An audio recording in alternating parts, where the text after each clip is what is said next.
каде е главниот проблем, зашто има волкав број на сообраќајни несреќи и покрај сите апели? Најпрво добро утро до вас и до вашите гледачи.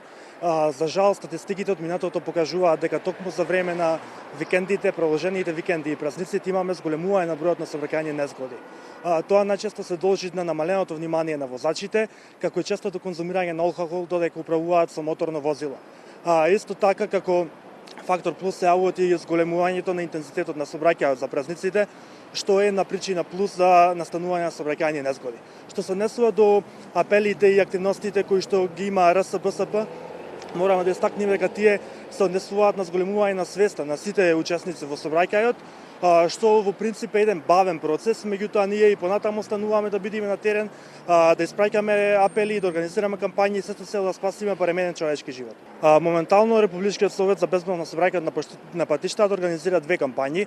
Едната е за подигнување на свеста токму од брзото возење и возењето под дејство на алкохол, што се вика животот не дава втора шанса.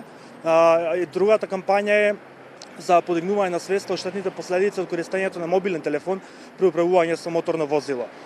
Потоа ги организираме трибините во сите градови од Македонија насловени како вози внимателно, животот е во твои раце. Токму и денеска со почеток во 18 часот во Велес имаме една трибина. Акцентот останува и понатаму ставено на ранлива категорија на учесници во сообраќајот, односно на децата во сообраќајот. Токму затоа го почнавме и проектот Едукативен автобус, додека во наредниот период ќе се акцентираат и останатите категории на ранливи групи на учесници во сообраќајот, односно велосипедистите, пешаците, мотоциклистите и пензионерите.